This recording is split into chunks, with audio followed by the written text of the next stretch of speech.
श्रीमद् भागवतम के आज प्रथम स्कंद के 15वें अध्याय के 36 और 37 श्लोक को हमने आज देखना है। हम लोग 35 श्लोक में क्या सुने थे, भगवान किस प्रकार से दिव्य हैं और उसको धारण समझा रहे थे।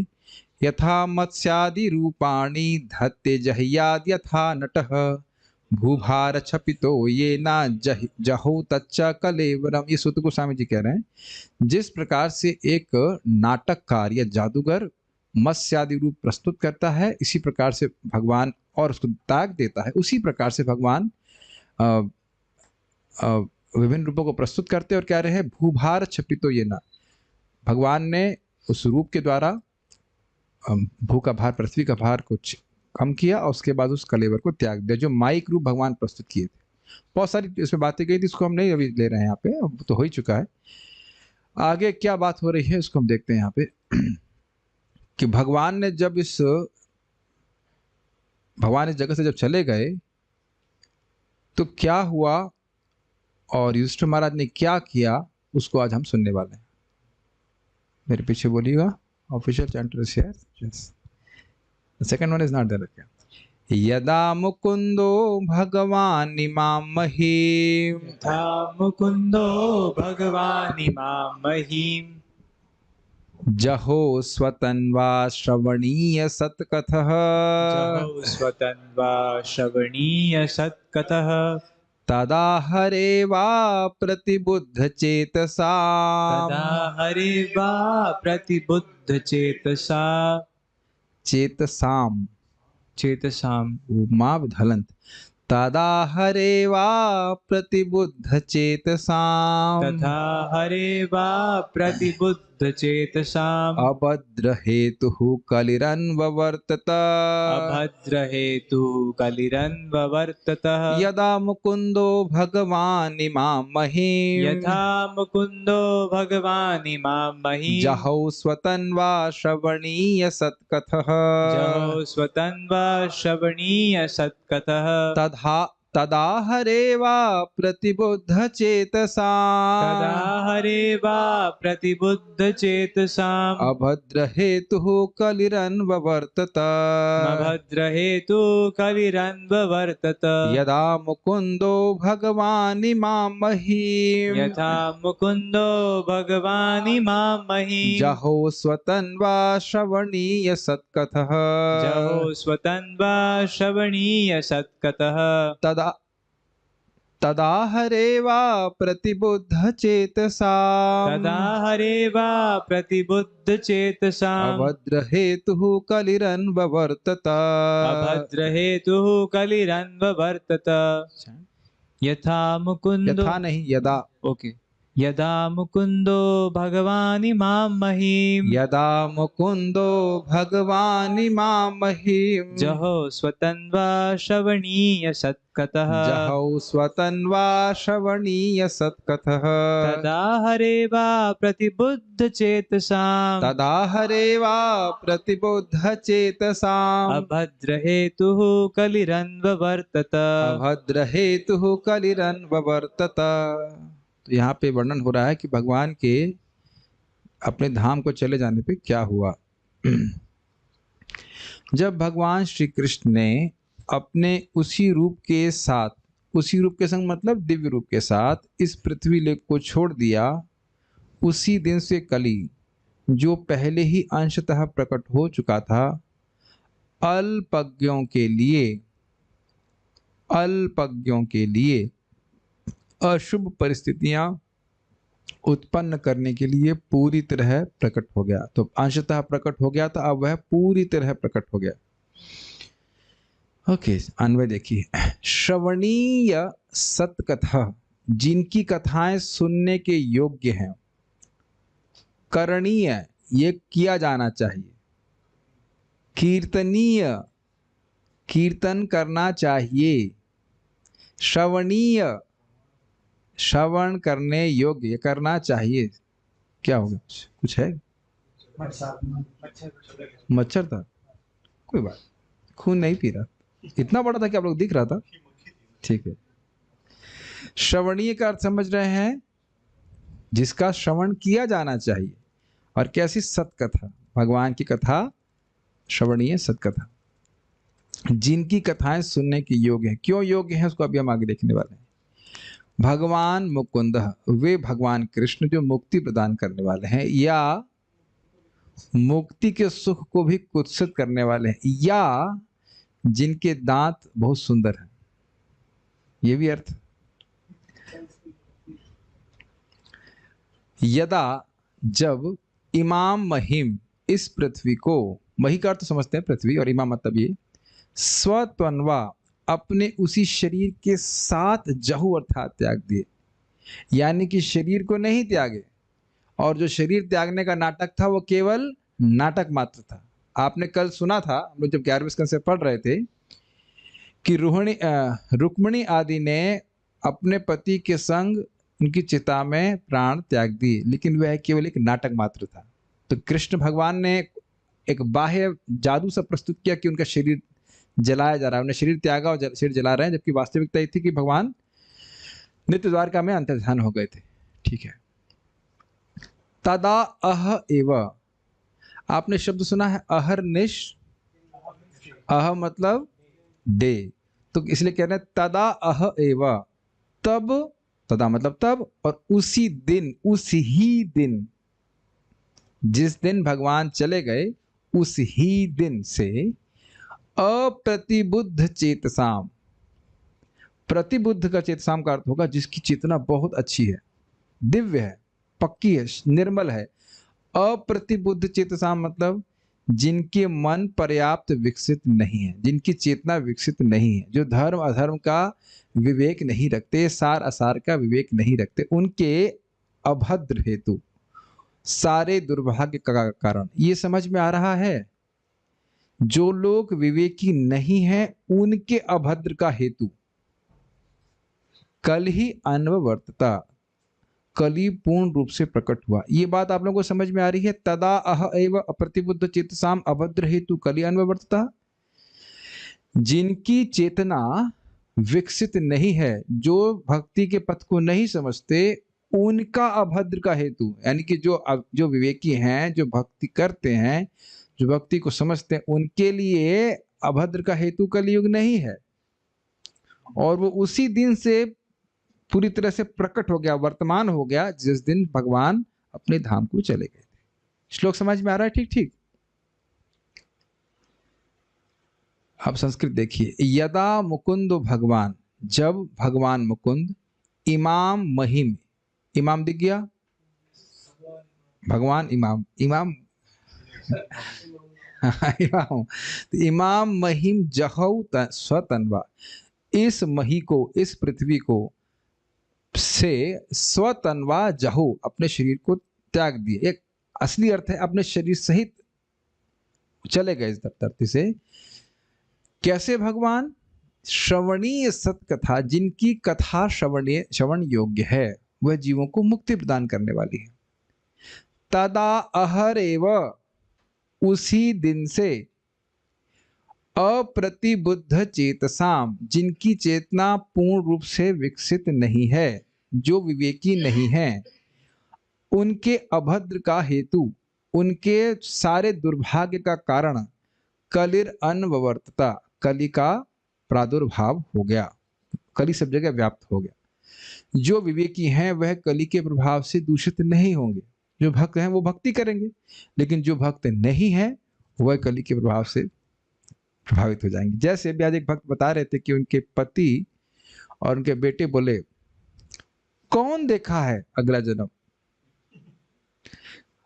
तुम अगला जन्म तो देखी नहीं हो और इस जन्म को भी खराब कर रही हो, तप कर करके सुख नहीं भोग रहे हो। एज इफ रात के 1 बजे तक टीवी देखना यह बहुत बड़ा सुख है या फिर सुबह 8 बजे तक सोना ये बहुत बड़ा पुरुषार्थ है, ये बहुत बड़ा सुख है। तो ये स्पष्ट दिख रहा है कि ये लोग कली से प्रभावित है। सुबह उठ के नाम जप करके भक्तों को सुख मिलता है, उसका तो वो कभी समझ ही नहीं सकते, और मान लो उन्होंने नहीं देखा है तो उसका मतलब किसी ने नहीं देखा है। और ये नहीं समझ रहे हैं कि देखने वालों की क्षमता देखने की बहुत अधिक है, 14 कैमरे लगे हुए हैं, पता है आपको? पता, हवा के का क्या कर रहे हैं क्या नहीं कर रहे, सब देख रहे हैं। तो ये कह रहे किसने देखा है किसने देखा, ऐसे करके। तो ये सब इस प्रकार के अप्रतिबुद्ध चेतसा लोग। श्रीधर स्वामी युधिष्ठिर के स्वर्गारोहण के प्रसंग को उपन्यस्त करने के लिए यदा इत्यादि श्लोक के द्वारा सूत जी कलिकाल के प्रवेश का वर्णन करते हैं। स्वर्गारोहण का अर्थ है वैकुंठ गमन। तो किस प्रकार से युधिष्ठिर महाराज परीक्षित महाराज को राजा बनाकर भगवान के लिए धाम चले जाएंगे, इसका वर्णन यहाँ पे हो रहा है। तो इसी संबंध में वो बोल रहे हैं कि कलिकाल का प्रवेश किस प्रकार से हुआ। स्वतन्वा जहो का अभिप्राय है कि भगवान श्री कृष्ण अपने शरीर के साथ ही अपने लोक में चले गए। सुनने वाला अर्थ क्या है? स्वतन्वा जहो का अर्थ है अपने शरीर को त्याग के चले गए, लेकिन यह अर्थ नहीं है। अर्थ क्या है? अपने दिव्य वपु, अपने दिव्य विग्रह के साथ भगवान अपने धाम में चले गए। श्रवणीय सत कथा का विग्रह है श्रवणीया सती कथा यस्य, अर्थात श्री भगवान की सत कथा सुनने योग्य है। ये क्यों है, इसको हम बाल प्रबोधिनी में सुनेंगे। वैसे तो आप लोग जानते ही हो कि कथा सुनने मात्र से व्यक्ति जन्म मृत्यु के चक्र से मुक्त हो जाता है और भगवान का पार्षद बन जाता है। प्रथम स्कंद दूसरे अध्याय में इस पूरे प्रोसेस को समझाया गया था ना, नष्ट प्रायेषु भद्रेषु इत्यादि से करके। जिस दिन श्री भगवान ने पृथ्वी का परित्याग किया उसी दिन पृथ्वी पर कलयुग आ गया। अविवेकियों द्वारा किए जाने वाले अधर्म का कारण कली है। कली अविवेकियों का ही स्वामी है, विवेकियों का नहीं। विवेक का अर्थ समझते हैं? डिस्क्रिमिनेशन पावर, कि भाई ये चीज सही है इसे करना चाहिए, ये चीज सही नहीं है इसको नहीं करना चाहिए, यह विवेक होता है। सार असार सबका। क्योंकि कलयुग पहले ही अंशतः प्रविष्ट हो गया था, उसी रूप में उसकी अनुवृत्ति यहाँ बतलाई गई, किस प्रकार से वह कलयुग और पूरे समाज में व्याप्त हो रहा है। सारार्थ दर्शनी। यह श्लोक भगवान की स्वदेह त्याग की वास्तविकता को स्पष्ट करता है कि भगवान ने देह को नहीं त्यागा था, अपने देह से भगवान वापस चले गए थे। तथा श्रीपाद श्रीधर स्वामी जी के अनुसार स्वतन्वा जहो अर्थात जब भगवान अपने दिव्य देह सहित प्रस्थान किए, अर्थात वे अपने देह सहित वैकुंठ गमन किए। बहुत स्पष्ट है, कोई कठिनाई नहीं। शिवा प्रभु समझ में आ रहा है? भगवान ने अपनी देह त्यागी थी कि भगवान अपने विग्रह के देह के संग भगवान के धाम चले गए थे? अपने संग अपने धाम से चले, सिंपल। भगवान ने अपनी देह के माध्यम से ही इस पृथ्वी का त्याग कर दिया। इसका अर्थ यह नहीं है कि उन्होंने अपनी देह सहित पृथ्वी का त्याग कर दिया। यह कुव्याख्या है। समझ रहे? क्या क्यों कुव्याख्या क्या है, उसका वर्णन करें। नहीं समझ में आया? आपको समझ में आया? हाँ हाँ बोलने का टैक्स मिल रहा है आपको? हाँ, भगवान ने इस पृथ्वी को इस देह के संग नहीं त्यागा। देह पृथ्वी को त्यागा लेकिन देह को नहीं त्यागा। कहाँ हैं आप भी? आप लोग सब एकदम से सट हो गए थे। यही हैं आप? ठीक है। हाँ ठीक ठीक, घबराहट इसके लिए प्रमाण दे रहे हैं। प्रदर्शया तप्त तपसाम अवितृप्त दृशाम नृणाम आद्यांतर अधाद यस्तु स्वबिंबम लोकलोचनम। ये श्लोक देख रहे हैं, बार बार आ रहा है, कल भी आया था टीका में। भगवान श्री कृष्ण जिन्होंने पृथ्वी पर सबों की दृष्टि के समक्ष अपना नित्य स्वरूप प्रकट किया था, अपने स्वरूप को उन लोगों की दृष्टि से हटाकर अंतर्ध्यान हो गए जो वांछित तपस्या न कर सकने के कारण उन्हें यथार्थ रूप में देख पाने में असमर्थ थे। श्रीमद् भागवत 3:2-11। इसको कोट क्यों किया जा रहा है? थोड़ा समझने का प्रयास कीजिए। भगवान को देखने की योग्यता है भगवत प्रेम। अब भगवान जब यहाँ इस जगत में आते हैं तो जिनके पास प्रेम नहीं भी होता उनको भी दिखाई पड़ते हैं।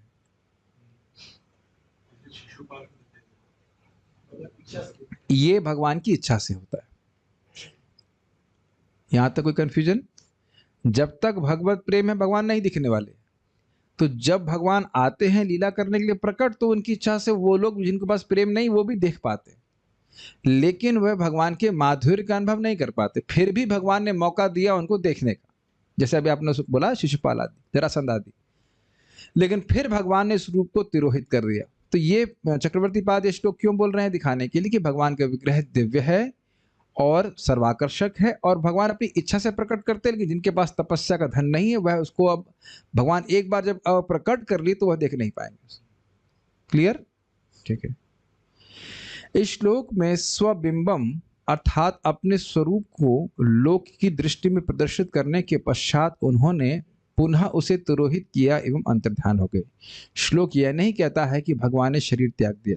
कृष्ण संदर्भ इसका उल्लेख करता है। कृष्ण संदर्भ जी गोस्वामी जी ने लिखा है। तो यह श्लोक प्रमाणित करता है कि भगवान अंतर्ध्यान हुए, भगवान ने शरीर नहीं त्यागा। ओके। तदा यद अहह अर्थात उसी क्षण से कली सुप्त बुद्धि व्यक्तियों की चेतना में प्रविष्ट हुआ। बहुत सुंदर टीका है, सुनिएगा। किंतु उसने उन्हें थोड़ा स्पेलिंग में से प्रभावित नहीं किया जो विवेकी थे, ये अर्थ है। अब इसको देखिए, उदाहरण कितना सुंदर दे रहे हैं। एक चोर निद्राग्रस्त व्यक्ति का धन चोरी करता है, परंतु किसी जागृत व्यक्ति से चुराने में भय करता है, ये अर्थ है। समझ आ गया? जो लोग नहीं समझ आ रहा है, जो व्यक्ति जीवन के मूल्यों के प्रति बिल्कुल अचेत है, अब जो भक्ति नहीं कर रहा हुआ है कि नहीं इस तरह से, पहले ये देखने का सामर्थ्य है ना आप लोगों में कि जो भक्ति नहीं कर रहा है उसके लिए जीवन के उद्देश्य के प्रति वह पूरी तरह सोया हुआ है। तो ये देख रहे हैं, ये बताइएगा कि जो नहीं देख पा रहा वो हाथ खड़ा कीजिएगा। ये देख पा रहे हैं कि कल उनको नरक में भेजने के लिए नियोजित किया हुआ है। पूरा देश, पूरा सोसाइटी। अगर आप रशिया में जाके पूछेंगे किसी से कि जीवन का उद्देश्य क्या है, तो कहते नहीं पहले मिसाइल तो फोड़ने हम है कि नहीं? और यही चीज यूक्रेन वालों से पूछ लें, डिवोटीज को छोड़ दीजिए, तो शायद ही कोई व्यक्ति बता पाएगा कि सही जीवन का उद्देश्य क्या है। शायद क्या आप मान के चलिए कि उत्तर नहीं बता पाएगा। तो आइए चलिए हम यूके चलते हैं, वहां पे एनडीटीवी वाला अपना माइक लेके चलिए और पूछे कि जीवन का उद्देश्य क्या है, तो शराब पीने से फुर्सत नहीं है। और अमेरिका चले जाइए और कहाँ पूरे विश्व में घूम लीजिए और नहीं पता होगा लोगों को कि जीवन का उद्देश्य है भगवत प्रेम प्राप्त करना। तो अब सब सोए हुए कि नहीं? जैसे कोई व्यक्ति सो रहा हो, पूछे भागवत का प्रथम श्लोक बताओ, अब जो गहरी नींद में सो रहा हो क्या बोलेगा? जन्मादस्यतः इत्यादि इत्यादि, कैसे बोल पाएगा? तो ये बहुत सुंदर बात है। प्राय आप लोगों ने देखा होगा कि ट्रेन में लोग सो रहे होते हैं तो चोरी हो जाती है, लेकिन अब जगे हुए हैं तो भय करेगा ना चोरी करने से। तो कितना सुंदर है। कलयुग एक चोर की तरह है, वो चोर की तरह है, शूद्र एक्चुअली आगे उसको बोला गया है। तो चोर की तरह है, और जैसे एक चोर निद्राग्रस्त व्यक्तियों का ही धन चुराता है, उसी प्रकार से कलयुग उन्हीं के लिए अभद्र का कारण है जो विवेकी नहीं है, जो अविवेकी। कितने ये बात हम लोग कई बार सुन चुके हैं, लेकिन कितनी मननीय बात है कि अरबों खरबों जन्म मृत्यु का चक्कर को पार करके हमको ये मानव जीवन मिला है। इसमें तो कुछ कठिनाई है नहीं, और उसमें भी भक्ति करने का मौका मिला। हम लोगों ने गाय और बैलों से इंटरव्यू लेने के लिए तो बोला ही नहीं है अभी तक, वहां तो आप लेने भी नहीं जाओगे, वहां तो कोई प्रयोजन ही नहीं करना। और उसमें कितनी जीवात्माएं हैं। कभी आप लोग सर्च, मैं तो रोज मेरे मन में विचार आता है कि मेरा कंप्यूटर दिखा देता है एक फोटो, कोई शहर की फोटो दिखाएगा, कभी किसी व्हाटएवर की सीनरी दिखा देगा, ऐसा कुछ तो दिखाता रहता है, वो एचपी का ऐसा कुछ करता रहता है। हर बार देखता हूँ, देख रहता है विश्व कितना बड़ा है। चाइना और उसके रेगिस्तान और सहारा डेजर्ट, उसमें कितने जीव हैं, और पता नहीं कैसे हम लोग इंसान बन गए। और उसमें भी भगवान का भक्तों का संग, और उसमें भी प्रामाणिक परंपरा का संपर्क। इट्स अमेजिंग ना। लेकिन कभी कभी तो डर लगता है कि ये कहीं छूट तो नहीं जाएगा ये, और तो नहीं छूटेगा, भगवान की कृपा है, लेकिन बहुत अद्भुत बात है। तो आप लोग समझ ही रहे हैं कि अब हम लोग थोड़ा थोड़ा जागृत हो रहे हैं, और समझ में आता है कि ये कार्य करेंगे तो हम कलयुग के प्रभाव में हैं, ये कार्य करेंगे तो कलयुग के प्रभाव से बाहर आएंगे, है कि नहीं? क्या सभी लोग दुनिया में सबसे बढ़ करके हरे कृष्ण मंत्र जप रहे हैं? सी, तो उनका कौन सा धन कली चुरा रहा है? अब मैं एक क्विज पूछ रहा हूं। यस, मानव जीवन, बहुमूल्य मानव जीवन रूपी समय कली चुरा रहा है, और उसको चुरा करके इन्वेस्ट कर दे रहा है ताकि लंबे समय तक व्यक्ति नरक से बाहर ना आ पाए। शराब पीना, ओकेजनली पीते हैं वहां से। तुम पी रहे हो ओकेजनली और नरक में मारेंगे रेगुलरली। रेगुलरली नियम बना बना के मारेंगे। लोग लोग कितना कितने इजी लेते हैं ना। ओकेजनली शादी पार्टी में कभी ऐसे ले लिया, वैसे कोई नियम हमारा नहीं है शराब पीने का। कितने बेशर्म हो गए हैं लोग कलयुग में। कुछ उनको भय नहीं, नरक का से कुछ भी भय नहीं। तो ये मुझे बहुत अच्छा लगा था कि निद्रा में सोए हुए लोगों को चोर चोरी करता है। बाल प्रभु ने देखे। परंतु युधिष्ठिर महाराज ने वहां क्या दोष देखा जिसके कारण उन्होंने राज्य से जाने का निश्चय किया? यदि यह अपेक्षा हो, यदि यह प्रश्न हो, तो कली के प्रवेश और उसके दोष को इन दो श्लोकों से कह रहे, दैट मींस 36 और 37। मुकुंद अर्थात भक्तों को मुक्ति दान करने के लिए जो अवतीर्ण हुए थे भगवान कृष्ण, उन भगवान कृष्ण ने जब अपना देह और ये भूमि त्याग दी, तो ये एक ऊपरी अर्थ, मतलब देह त्याग दी मतलब भगवान अपने देह वापस चले गए, तब उसी दिन से धर्म का कारण कलयुग आ गया। अंशतः तो पूर्व में ही आ गया था, परंतु अब वह सर्वत्र व्याप्त हो गया। यदि ऐसा है, अब ये प्रश्न उठा रहे हैं, जब कली हर जगह व्याप्त हो गया है, आपने कहा मुकुंद मतलब जो भक्तों को मुक्ति देते हैं, यदि ऐसा है तो भक्तों की मुक्ति कैसे होगी? जब कली हर जगह व्याप्त हो गया तो भक्त कैसे मुक्त होंगे कलयुग में? यदि यह शंका हो तो कहते हैं श्रवणीय सत्कथा। कितना सुंदर अर्थ ले रहे हैं, अर्थात जिनकी कथा श्रवण योग्य है ऐसे भगवान मुकुंद, अर्थात कथा श्रवण से ही मुक्ति हो जाती, ये अर्थ है। समझ में आया? ठीक है। भगवान यद्यपि चले गए लेकिन क्या व्यवस्था कर गए? अपनी कथा का प्रबंध कर गए भागवत के रूप में। तो जो भगवान के समय में भगवान ने तो भक्तों को मुक्त किया ही, भगवान आगे व्यवस्था कर दी कि आगे भी जो भक्त हमारी कथा सुनेंगे वह मुक्त हो जाएंगे, इसलिए इसको श्रवणीय सत्कथा कहा गया। क्यों श्रवण योग्य है? हमको मुक्त करने वाली। आप लोग स्वयं अनुभव करते होंगे कि कोई भौतिक वार्ता करते हैं, है ना शिवा प्रभु? क्या करते हैं? उसका क्या प्रभाव होता है? फोन पे क्या चला रहे हैं? नोट्स, क्वेश्चंस, उसका क्या प्रभाव देखते हैं आप चित्त में? चित्त अशुद्ध हो जाता है। मैं कुछ 3 शब्द सुनना चाहता हूँ, let's see if you can speak it out. भगवान, मैं 3 शब्द बोल रहा हूँ, 3 शब्द भागवत में आए हैं। अरे प्रश्न क्या है मेरा? भौतिक, बस यही प्रश्न है। भौतिक वार्ता सुनने का क्या प्रभाव हमारे चित्त पे होता है? शोक, मोह और भय नहीं होता है? शोक होता है भूतकाल के लिए, मोह होता है वर्तमान में, और भय होता है भविष्य के लिए। ये होता है कि नहीं? और भागवत सुनने से क्या होता है? अपाह, शोक, मोह, भयापह। तो श्रवणीय मुक्ति देख रहे हैं ना, तो इधर प्रत्यक्ष मुक्ति है, प्रत्यक्ष मुक्ति दिखाई पड़ती है भागवत से। तो ये श्रवणीय सत्कथा का अर्थ है। क्यों कथा से जुड़ने योग्य है? क्योंकि मुक्ति प्रदान करने वाली।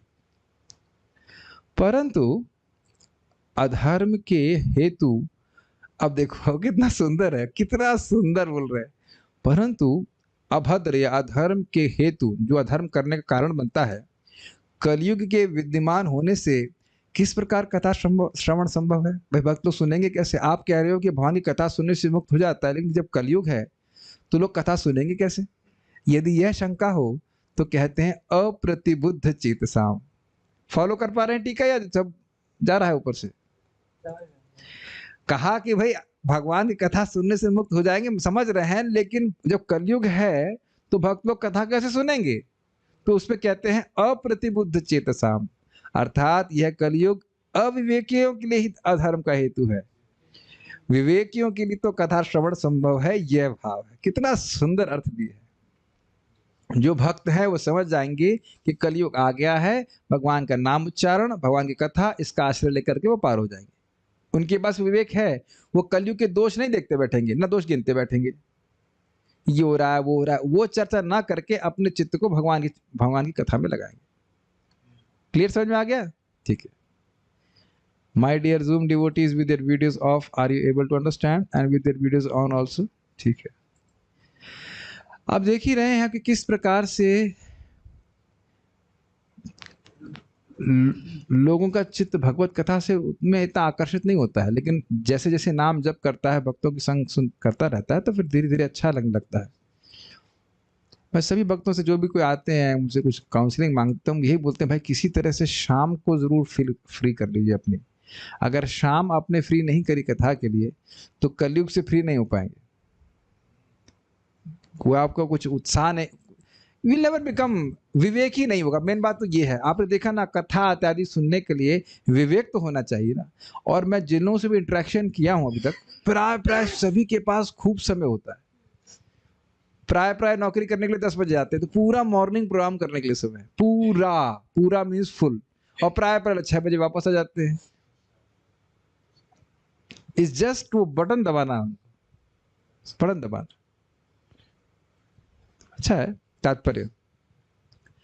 जो लोग पूर्ण रूप से ईश्वर भावना भावित नहीं है, उन्हीं पर कली का प्रभाव पड़ता है। अब मैं श्लोक को भी कोट नहीं कर पा रहा हूं, नीचे लिखा है जो भगवान का नाम जप करता है उसके लिए कलयुग नहीं, वो सतयुग है। लेकिन अभी मैं तुरंत कोट नहीं कर सकता, वो मैंने पढ़ा हूं उसको। मनुष्य अपने आप को भगवान की देखरेख में रखकर कलयुग के प्रभावों को निरस्त कर सकता है। कलयुग का प्रत्यक्ष प्रभाव क्या देखते हैं आप लोग? झगड़ा, कलह। यस, तो आप समझ लीजिए झगड़ा हो रहा है, दोनों में से कोई एक व्यक्ति जरूर कली के प्रभाव से युक्त है। आप उसमें कुछ एक्सप्लेनेशन देने की जरूरत नहीं है। झगड़ा मतलब कली। अगर हम भक्त हैं, हम तो भक्तों की बात कर रहे हैं, भक्त हैं झगड़ा कर रहे हैं मतलब कली। सिंपल, झगड़ा मतलब कलयुग, सिंपल। हाँ, कह रहे हैं ये अच्छा बड़ा भोला उत्तर है। कह रहे हैं कि गोमूत्र छिड़क देंगे तो क्या कलयुग चला जाएगा? तो अगर मान लो दो भक्त झगड़ा कर रहे हैं तो उनको हम गोमूत्र से स्नान कराएंगे। अगली बार से हम स्प्रे रखेंगे साथ में, गोमूत्र छिड़क देंगे और ठंडे हो जाएंगे। लग रहा है वो दोनों मुझसे झगड़ा करने लग जाएंगे। ये तो बहुत ही इनोसेंट आपने उत्तर दिया। बट ये हमेशा ध्यान रखिएगा कि जब भी झगड़ा करने की इच्छा हो रही, कहीं झगड़ा देख रहे हैं आप, तो कलयुग देख लीजिए। स्पेशली कलयुग में बहुत चलता, छोटी छोटी बात पे लोग झगड़ा कर रहे हैं। एनीवेज, प्रभुपाद जी का मुझे बहुत सुंदर शब्द यहाँ पे याद आ रहा है, मानव जीवन कुत्ते बिल्लियों की तरह झगड़ने के लिए नहीं है। This is very heavy, is it not? जो व्यक्ति आत्म साक्षात्कार में लगा है, रियली लगा है, really not only stamped way, really लगा है, उसके लिए झगड़ने का कहाँ का अवकाश है कि नहीं? कलयुग का पदार्पण कुरुक्षेत्र युद्ध के बाद ही हो गया था, किंतु भगवान की उपस्थिति के कारण यह अपना प्रभाव न दिखा सका। इसकी व्याख्या करी गई थी, भगवान के होने से धर्म के चारों पांव बड़े पुष्ट हो गए थे, सतयुग से भी अधिक। लेकिन जब भगवान अपने ही दिव्य शरीर के साथ लेकर इस धरालोक को छोड़ गए, तो उनके जाते ही कलयुग के लक्षण उसी तरह प्रकट होने लगे जिस रूप में द्वारका से अर्जुन के आगमन से पूर्व महाराज युधिष्ठिर को दृष्टिगोचर हो रहे थे। और महाराज युधिष्ठिर ने ठीक ही उस धरा से भगवान के प्रयाण की कल्पना कर ली। ये सब हम लोग सुन चुके हैं। अब शकुन देख रहे थे, समझ गए थे भगवान कृष्ण चले गए हैं, फिर अर्जुन ने उसको सत्यापित भी कर दिया। जैसा कि हम पहले कह चुके हैं, भगवान हमारी आंखों से उसी तरह ओझल हो गए जिस तरह सूर्य अस्त होने पर हमारी दृष्टि से ओझल हो जाता है, सूर्य कहीं और चमक रहा होता है, भगवान का अस्तित्व हमेशा रहता है। इजी, ठीक है। नेक्स्ट देखते हैं, मेरे पीछे बोलिए। आखिरी श्लोक है आज का। युधिष्ठिरस्तत्परिसर्पणं बुधः। युधिष्ठिरस्तत्परिसर्पणं बुधः। व्रत कर क्या है? युधिष्ठिरस्तत्परिसर्पणं बुधः। युधिष्ठिरस्तत्परिसर्पणं बुधः।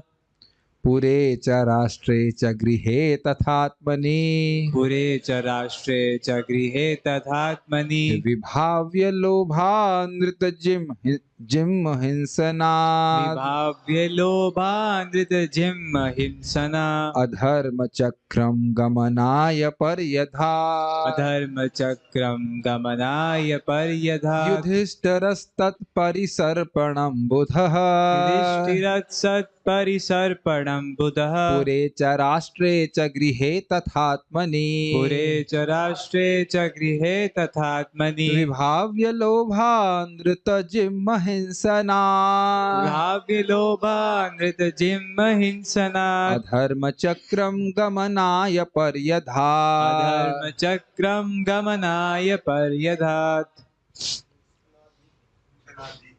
आदि होगा।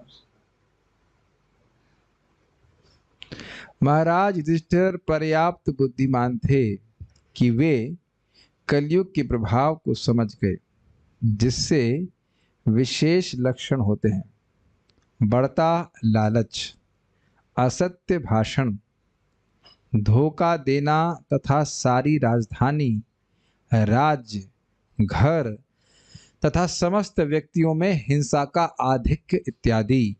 अतएव उन्होंने घर में रहने की तैयारी की। अरे भैया, ईस्ट और west, home is the best. हमारे घर में ही कलयुग नहीं है, बाकी सब जगह व्याप्त है, इसलिए घर नहीं छोड़ना है। नहीं नहीं, अतएव उन्होंने घर छोड़ने की तैयारी की और तद अनुकूल वस्त्र धारण कर ली। तो क्या उनके घर में भी कलयुग व्याप्त था? जहां तक हम समझ सकते हैं उनके घर में तो नहीं था, लेकिन राज्य में था। अन्वय देखिए, बुधा, बुधा शब्द युधिष्ठिर महाराज के लिए पूर्ण अनुभवी। अब देखिए अनुभव का क्या मतलब है। अनुभव का अर्थ यह है कि युधिष्ठिर महाराज ने अनुभव किया था कि भगवान कृष्ण के इस जगत में विद्यमान होते जब थे भगवान, तब उनके राज्य की स्थिति क्या थी। ये हम लोग पढ़ चुके हैं पहले। सारी ऋतुएं सही समय पर फल फूल दिया करती थी और पृथ्वी सारे सब कुछ क्या कहते हैं वो खनिज दे रही थी और सारी माणिक्य इत्यादि दे रहे थे। समुद्र माणिक्य दे रहा था। ये पढ़ चुके हैं कि नहीं पढ़ चुके हम लोग?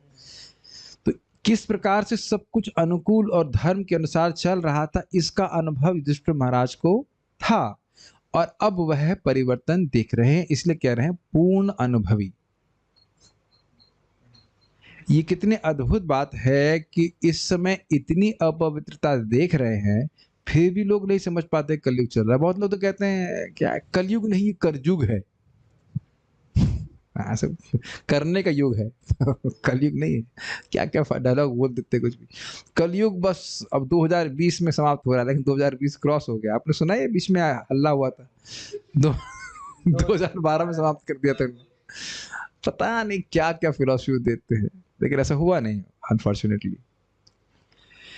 बुधा युधिष्ठिर यानी कि पूर्ण अनुभवी महाराज युधिष्ठिर तत्परिसर्पणम, उस कलयुग के विस्तार को, पूरे अर्थात राजधानी में, राष्ट्रे अर्थात राज्य में, पूरे मतलब हस्तिनापुर में कह सकते हैं राजधानी थी, गृहे च और घर में, तथात्मनि और प्राणियों में। प्राणी का अर्थ प्राणियों के मन में। क्या देखा? लोभ देखा, जो लोभ नहीं था पहले। हमने सुना ऐसा कि युधिष्ठिर महाराज ने कथा भक्तों से सुनी, हम उसको पढ़े तो नहीं है, लेकिन उन्होंने कहा कि दो लोग लड़ते हुए आए। पृथ्वी का झगड़ा था, दो भाइयों के बीच में था।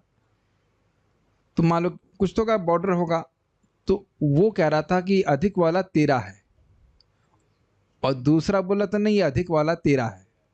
क्योंकि उनको ये डर था कि अगर अधिक वाला अगर मेरा नहीं है और मैंने ले लिया तो मैं नरक में जाऊंगा। मतलब वो धर्म भीरू थे। लेकिन जब तक ये केस लेकर के युधिष्ठिर महाराज के पास आए, कलयुग हो गया और उनका झगड़ा दूसरी बात पे हो रहा है। कह रहे बड़ा वाला मेरा है वो कहता नहीं, बड़ा वाला मेरा है। ऐसा सुना है। अब ये हमने इसको पढ़ा नहीं है, लेकिन कलयुग का ऐसा प्रभाव था। कितना सच हमको नहीं पता, मोस्ट प्रॉब्ली कथा बनाई गई है लेकिन लेकिन हम कह नहीं सकते कुछ। एक कथा तो हमने बिल्कुल सुनी है, ये प्रमाणिक भी होगी, कि एक बार एक व्यक्ति आकर युधिष्ठिर महाराज से कुछ कथा बोल रहा था, कुछ कथाएं सुना रहा था। नहीं क्षमा कीजिएगा, भीम को कथा सुना रहा था। और भीम आकर के युधिष्ठिर महाराज को कथा सुना रहे थे। एक पहेली थी कि देखो भाई, एक कुएं से एक बाल्टी पानी निकालती है और वह 10 बाल्टियों को भर देती है, लेकिन 10 बाल्टियां मिल करके एक बाल्टी को नहीं, उस बाल्टी को नहीं भर पाती। इसका क्या मतलब है? हाँ, तो दो माता पिता 10 बच्चों का पोषण पर कर देंगे, लेकिन वह 10 बच्चे मिलकर के माता पिता का पोषण नहीं कर पाएंगे। तो युधिष्ठिर महाराज तुरंत भीम को कहे कि पकड़ो उस व्यक्ति को, वो कली पुरुष है, वो कली का वर्णन कर रहा है। और भी कहा, कुछ कहानी सुनाता, मैं भूल गया, लेकिन ये बात मुझे याद। तो उस प्रकार से लोभ का प्रवृत्ति हो रही थी। कहां कहां पे? राजधानी में, राष्ट्र में, घर में और लोगों के मन में भी। अनृत अर्थात झूठ।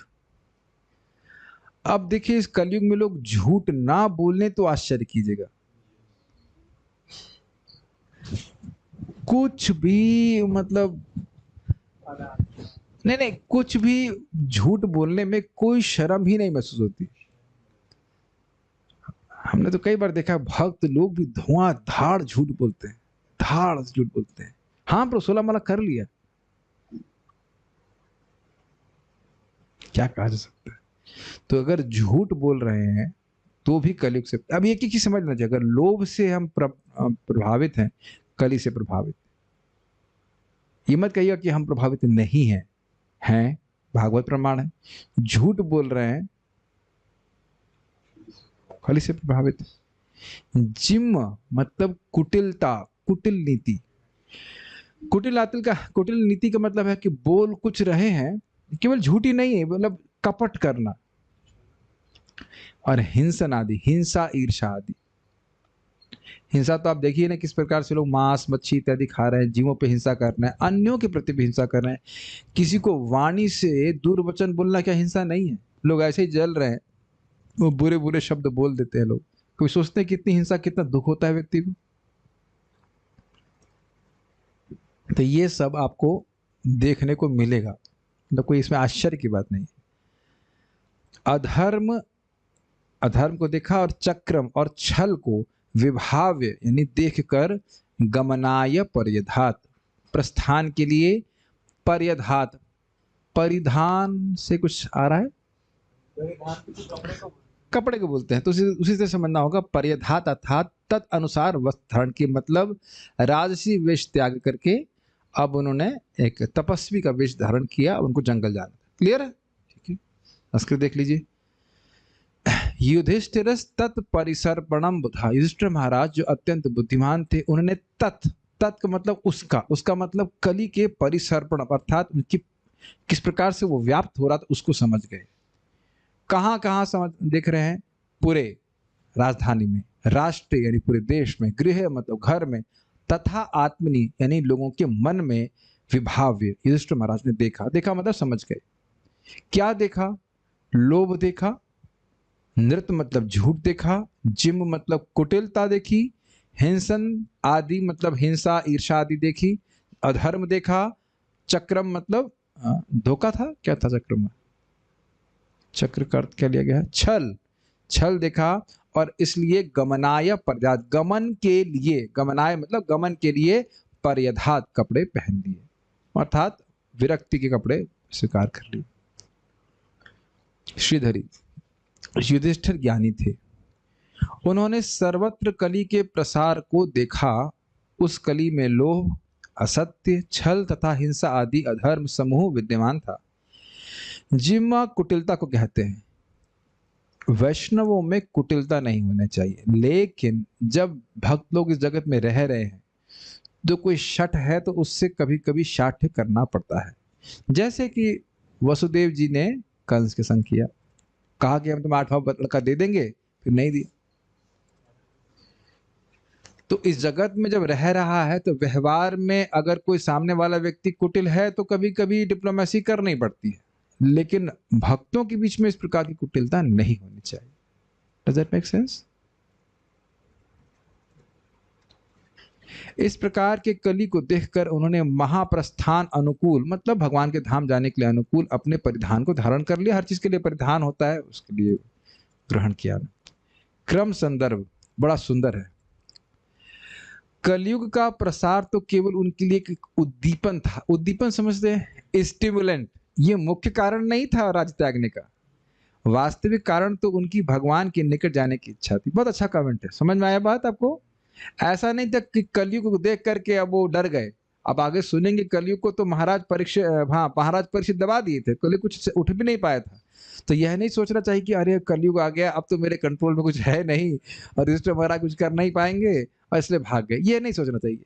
भगवान का वियोग उनको ऐसे ही दुखी कर दिया था और कलयुग आगे कहते हैं हमको हमें आ नहीं रहना है, हमको यहाँ पे रहने की कोई आवश्यकता नहीं, चलते हैं। ये बात ठीक है, तात्पर्य देखना। एक श्लोक में कितने सटल पॉइंट्स हैं। अब कल देखिएगा, कल और एक एक शब्द कितना सुंदर श्रीमद् भागवतम का है। I would say it is very nourishing to the heart. Bhagavatam का एक दो श्लोक भी ठीक से समझ में आता है तो बहुत अच्छा लगता है। कितने छोटे छोटे पॉइंट्स इसमें है। तात्पर्य देखिए, आधुनिक युग कली के विशिष्ट गुणों से प्रभावित है। कुरुक्षेत्र युद्ध के दिनों से, जिसे लगभग 5000 वर्ष हुए हैं, कलयुग का प्रभाव प्रकट होने लगा है और प्रामाणिक शास्त्रों से पता चलता है कि अभी कलयुग 4,27,000 वर्ष और चलता रहेगा। तो ये 2012 में तो समाप्त नहीं हुआ, 2022 में भी नहीं होगा और 3022 में भी नहीं होगा। अगर किसी को कोई होप्स है कि कलयुग समाप्त हो जाएगा, नहीं होगा, बल्कि और बढ़ेगा और अंधकार बनेगा। और इसको आप नोट कर लीजिएगा और इतने समय रहने की प्लानिंग भी नहीं कीजिएगा, और बहुत कठिन होगा। आपको लग नहीं रहा है कि हमारी उम्र बहुत कम हो गई? अरे बहुत लंबा जी के मरे हैं, 75 साल जी गए। पहले जमाने में 75 साल में तो संन्यास लेना होता था, उससे पहले ही तय हो गया, इसे कहना चाहिए। और अभी भी लोगों को कितना मेहनत करना पड़ रहा है। इस अभी भी आप देखिए ना, खाने के लिए शुद्ध वस्तु नहीं प्राप्त हो रही। तो आयेंद्र प्रभु कहा करते थे, we don't know what miseries they will inflict upon us in the future ages of future time of Kaliyuga. To that effect he was saying. तो ये नहीं सोचना चाहिए कि हम अब कलयुग है भी, आगे भी क्या दिक्कत है, आगे चलते हैं, क्या दिक्कत है। निरपराधिक रूप से जाप करके भगवान के आश्रय लेकर के हमें वापस चले जाना चाहिए। आज मैं बहुत सुबह भक्तों को देख रहा जब करते हुए, तो बहुत प्रसन्नता हो रही थी कि देखो ये सब लोग उठ करके खुद भगवान के चरणों का आश्रय लेना चाहते हैं। I am speaking very slowly and emphatically. खुद भगवान के चरणों का आश्रय लेना चाहते हैं, ये मुख्य बात है। बहुत समय तक धक्का नहीं मारा जा सकता है, खुद व्यक्ति को समझना है। प्रपात कहते हैं वन शुड कुछ ऐसे fix himself to the bosom of the lord. भगवान के हृदय से व्यक्ति को अपने लगा लेना चाहिए, उनके चरणों को पकड़ लेना चाहिए कस के कि मुझे भगवान के पास वापस जाना है। We can do that, it's not impossible. But हमारा कुछ अपना भी आग्रह होना चाहिए, है कि नहीं? और इसको दूसरे एंगल से देखिए, बगल वाले का आग्रह है या नहीं है, हमें अपना आग्रह बना के चलना है। The highest compassion is to deliver oneself. हम भगवान के पास पहुंच जाए, ये स्वार्थी बना नहीं है, लेकिन दूसरे एंगल से अपना स्वार्थ समझना चाहिए ना। अपना उद्धार करना ये सबसे बड़ी रिस्पॉन्सिबिलिटी है, और इसीलिए हमें मॉर्निंग साधना दी जाती है। इसीलिए हम मॉर्निंग साधना में किसी को टाइम नहीं देते। आप लोग भी नहीं देते, नहीं देते ना? बिस्कुट के तो नहीं टाइम देते हम लोग, नहीं जब करते ना। उम्मीद है कि आप जब कर रहे होंगे, अगर जूम पे नहीं आएंगे तब भी उम्मीद है कि आप जिम, धोखाधड़ी, चक्रम इत्यादि के चक्र में नहीं है। इसमें मैं एक छोटी सी कहानी सुनाऊंगा, बड़ी विनोदपूर्ण। परम पूज्य जय पताका महाराज से एक माता जी दीक्षा लेना चाहती थी। ये बड़ी मजेदार कहानी है। एक नंबर की धोखेबाज। वो कहती थी, सोच रही थी अब दीक्षा के बाद तो मछली नहीं खा सकती, तो बांग्लादेश में मछली खा के आई, कल दीक्षा लेनी थी। कहती अब इसके बाद तो खा नहीं पाऊंगी, तो खा करके आई और उड़ करके आई। और महाराज के पास गट्ठर था पूरा, काफी लोग एक साथ महाराज दीक्षा दिया करते थे, उसमें से बीच में से महाराज एक पेज निकाल लिए, उस माता जी का नाम था। कहते ये भी योग्य नहीं है दीक्षा लेने का। तो सोच रहे हैं कि गुरु को धोखा दे देंगे।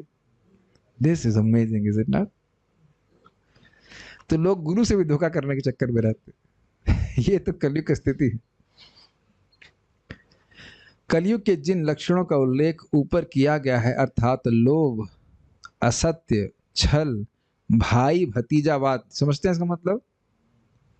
मेरा मेरा भाई है, उसको ऊपर उठा देंगे तो फेवरेटिज्म, हाँ, हिंसा इत्यादि उनका पहले से ही बोलबाला है। और यह कोई नहीं जानता कि ज्यों ज्यों कली का प्रभाव बढ़ेगा, प्रलय होने तक क्या क्या ना हो ले। प्रलय का अर्थ यह है, कलयुग के बाद प्रलय नहीं होती है, मतलब एक वो आएंगे, क्या नाम है उनका, नहीं ना, मिनी प्रलय कलयुग की बात नहीं होती। अरे कुछ नहीं होता है, क्या नाम है उनका, भगवान कल की शरीर भगवान कल की प्रकट होंगे, लोगों को मार देंगे, और कुछ प्रलय नहीं होती। हाँ वो सब हो सकता है, लेकिन प्रलय नहीं होती, इस तरह आप सोच रहे हो। हम यह पहले ही जान चुके हैं कि कलयुग के प्रभाव ईश्वर विहीन तथाकथित सभ्य मनुष्य के लिए है। जो सो कॉल्ड सभ्य हैं, कई बार मैं इस पे कहा करता हूं कि भाई देखिए, जो लोअर क्लास हैं और जो मिडिल क्लास हैं और जो अपर क्लास हैं, उनमें कॉमन थ्रेड क्या है? आहार, निद्रा, भय और मैथुन। और इसके अलावा वो क्या कर रहे हैं? कुछ नहीं कर रहे हैं। So all of them are animal class. यही प्रपात कर रहे हैं, तथाकथित सभ्य। उन लोगों को कलयुग नियोजित किया हुआ अपनी सेवा में। जो लोग भगवान के आश्रय में हैं, उन्हें इस भयावह युग से डरने की कोई बात नहीं है, लेकिन इसमें आसक्त होने की भी बात नहीं कि हम कलयुग में रहते रहेंगे और बस आराम से रहेंगे, भक्ति करते रहेंगे, नहीं।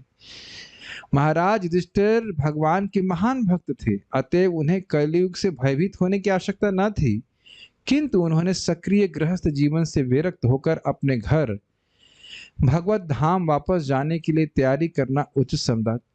Can we actually think that we are in someone else's place?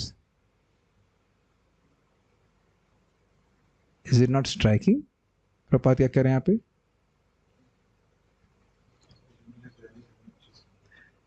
काफी लोग शायद यहाँ सोच रहे होंगे कि आप अपने, हो सकता है सोच रहे हो कि आप अपने घर से दूर हैं,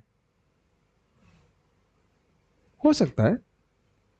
और कुछ लोग बाहर से आते तो कभी कभी सोचते हैं। आप लोग तो सब यही ब्रजवासी ही हैं, कोई दिक्कत नहीं। अज्यूम कर रहे हैं कि आप लोग नहीं जाएंगे, यही रहेंगे। लेकिन कभी कभी मान लो कोई इंडोनेशिया से आएगा तो सोचेगा ना कि हम बहुत दूर हैं। जैसे मैं इंडोनेशिया गया था तो मैं स्वाभाविक रूप से सोच रहा था कि ये मेरा स्थान नहीं है। If you start thinking like that, क्या हमारा जीवन हो जाएगा? Is it not? मैं फिर भक्तों को चेता रहा हूं कि यहाँ पे स्टेबल होने का प्रयास छोड़ दीजिए। ये स्थान ना तो स्टेबल है, ना हमें स्टेबल होने देगा, और ना हमें स्टेबल होना चाहिए। स्टेबल समझ रहे हैं? मतलब हम बढ़िया जीवन जिए, स्टेबल हो जाए, कोई प्रॉब्लम नहीं हो, ऐसा नहीं है। ये स्थान हमारा नहीं है। And we can exit at any day. कहीं पे एग्जिट करके फिर दूसरे नए स्थान में डाल दिया जाएगा। And we are pretty helpless about it. कुछ नहीं कर सकते। जहां प्रकृति फेंक देगी वो फेंक जाएंगे। ऑब्वियसली हम भक्ति किए हैं तो भगवान की कृपा से भगवान की फिर भक्ति करने का मौका मिलेगा, but why to wait for that thing? Why not fully execute Krishna consciousness? क्यों नहीं पूरी शक्ति से भगवान की भक्ति करने का प्रयास किया जाए? है ना हमारे अंदर ये बीमारी कि हमें सेटल होना चाहते हैं। क्या यह हास्यास्पद नहीं होगा कि समुद्र की लहर पे कोई व्यक्ति झूल रहा और उसमें स्टेबल होने का प्रयास करे? मेरी उदाहरण आप समझ रहे हैं? कभी नीचे जा रहा है, कभी ऊपर जा रहा है, कभी नीचे जा रहा है। हाँ अब मैं थोड़ा सा स्टेबल हो रहा हूँ, इतने भी नीचे जा रहा है, फिर हाँ अब तो मैं बिल्कुल ही हो गया, नहीं नहीं अब फिर ऊपर जा रहे हो। मेरी बात आप समझ पा रहे हैं? कभी ऊपर, कभी स्वर्ग उठाए, कभी नरके गिराए, इत्यादि इत्यादि। ये माया कर रही है। ये हमारा बहुत बड़ा इल्यूजन है कि हम यहाँ पे स्टेबल होना चाहिए। नहीं होने देंगे, ना होना चाहिए, ना हमको एस्पायर करना चाहिए। अगर हृदय में आप ये देख रहे हैं तो इस कंटामिनेशन को, इस दुर्बलता को, हृदय की दूषण को डिटेक्ट कीजिए कि ये चीज ठीक नहीं है।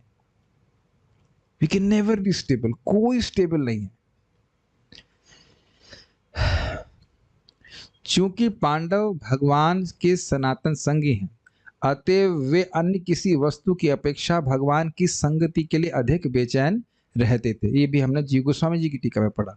इसके साथ यानी कलयुग के डर से नहीं, अपितु भगवान के विरह के कारण वे आतुर हो गए भगवान के पास आने के लिए। इसके साथ ही आदर्श राजा होने के नाते महाराज युधिष्ठिर अन्यों के लिए आदर्श स्थापित करने के लिए भी विवरत होना चाहते थे। देखो भाई, ये बड़ी अच्छी बात है। कह देते, देखिए अन्य लोग आने वाले कह देते युधिष्ठिर महाराज तो घर छोड़े नहीं। हम घर क्यों छोड़े, हम तो घर में ही रह के भक्ति करेंगे।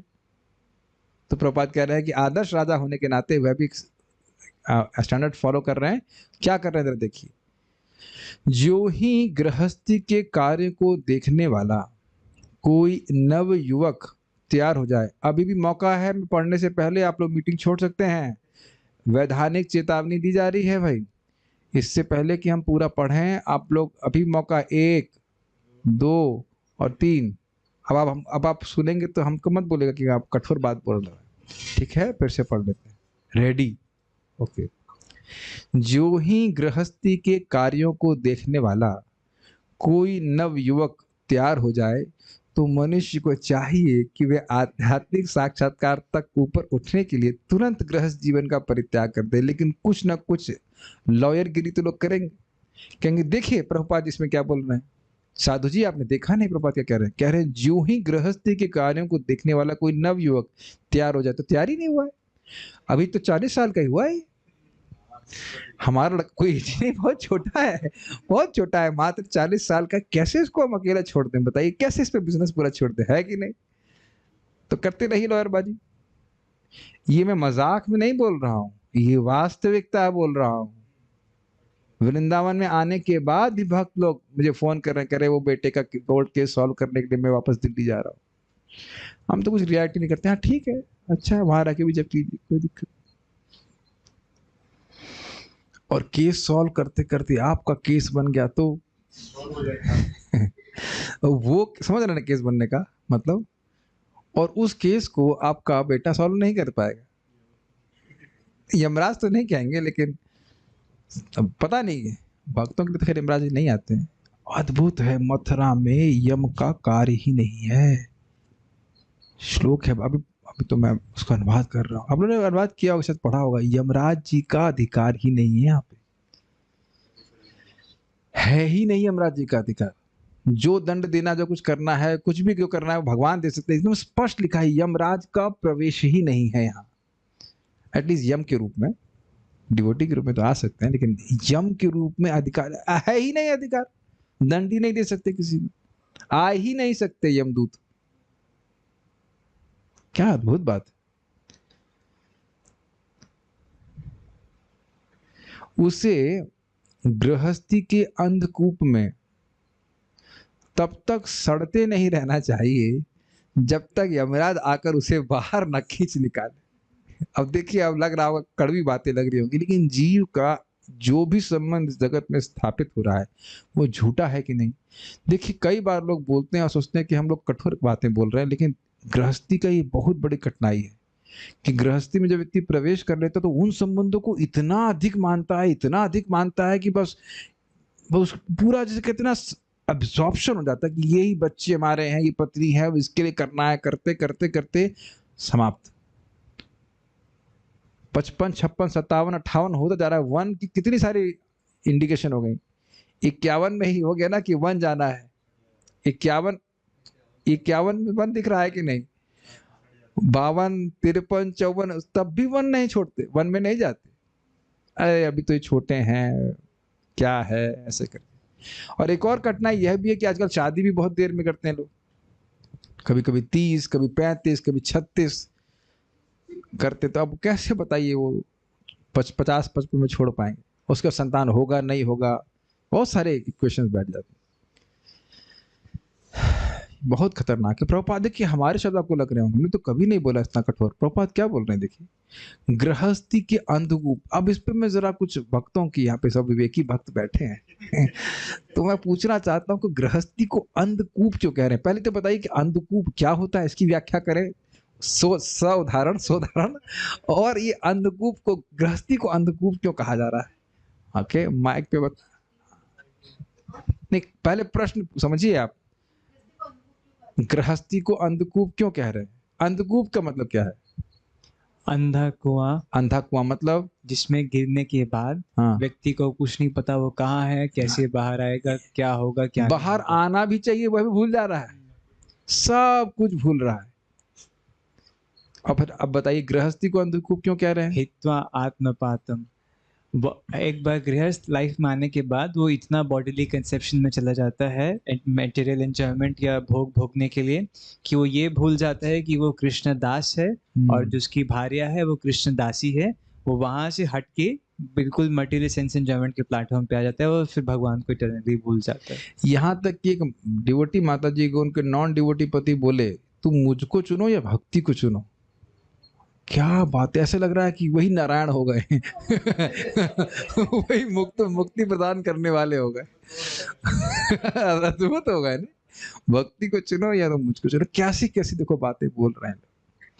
तो ये समझ लेना चाहिए आधुनिक राजनेताओं को, और जो व्यक्ति गृहस्थ स्वीकार भी किया उसको भी भूलना नहीं चाहिए कि हम डिवोटी हो गए हैं तो अब मतलब सारे आसक्तियों से मुक्त हो गए। We should always very careful. महाराज हमेशा बोलते हैं इस पे, बड़ा अच्छा बोल रहे थे कि भाई गृहस्थी में प्रवेश करे कैसे, चोर की तरह, टांग डाले सर नहीं डाले गर्दन नहीं डाले।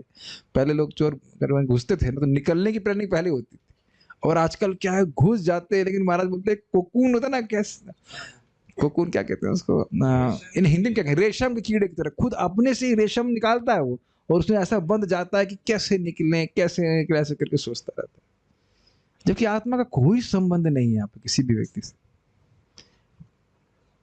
तो वैधानिक चेतावनी, प्रवेश से पहले 1000 बार आप सोच लीजिएगा, 1000 बार सोचिए, साल में एक बार सोचिए, ऐसे करके 1000 बार सोचिए फिर प्रवेश करिए।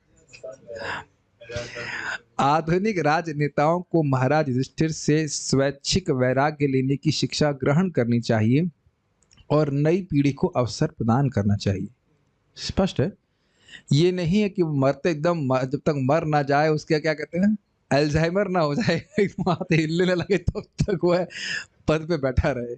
यही नहीं, सेवानिवृत्त रिटायर्ड वृद्धों को भी उनसे शिक्षा लेनी चाहिए, और इससे पूर्व कि वे मृत्यु के लिए बलपूर्वक घसीटे जाए उन्हें आध्यात्मिक साक्षात्कार के लिए घर छोड़ देना चाहिए। भक्त हमको बोल रहे थे कौन ध्यान रखेगा हमारा, पत्नी आ नहीं रही वृंदावन और खुद उनको भय हो रहा है कि कौन ध्यान रखेगा। तो मैं उनको बोला, क्या बोल रहे थे, कौन ध्यान रखेगा, किसी दूसरे पे निर्भर तो नहीं हो जाऊंगा। तो मैंने उनको बोला कि आपके पिताजी दिल्ली में शरीर छोड़े तो दूसरों पे निर्भर नहीं थे क्या? सी, और वृंदावन में तो कीड़े की तरह मर गए मान लो, तो भी बहुत अच्छी बात, भगवान के पास चले जाओगे। इतना भी साहस नहीं है तो कुछ तो थोड़ा साहस करना चाहिए ना, है कि नहीं? वो इसमें लोग क्या क्या नहीं कर रहे हैं जब दुनिया में, क्या वो पैसा कमाने के लिए वो होगा हवा जैसे ऊपर से कूद जाते हैं, क्या क्या नहीं कर रहे हैं लोग, और इतना भी व्यक्ति साहस ना करे। नहीं करते हैं कि नहीं आवाज? हाँ मेरे को बहुत डर लगता है, मुझे तो पहाड़ पे चढ़ने में डर लगता है, लोग हवाई जहाज से ऊपर से कूद जाते, केवल कुछ पैसे के लिए तो कर रहे हैं ना। तो ऐसा तो करने के लिए कुछ कहा नहीं जा रहा, आखिर जब ही तो करना है, कौन ध्यान रखेगा, कौन ध्यान रखेगा, क्या बोल सकते हैं। इसका कारण यह है कि लोगों की ट्रेनिंग नहीं होती कृष्ण भावना में, इस कारण से ये होता है। चलिए, तो आपने बहुत बड़ी शिक्षा प्राप्त करी, कुछ यहाँ पे ओके, कर्म युग।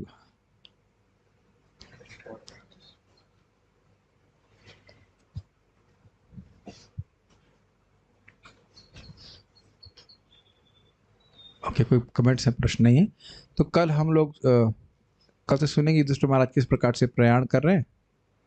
Stop here. श्रीमद् भागवतम की जय, श्रील प्रभुपाद की जय, ताई गौर प्रेमानंदे।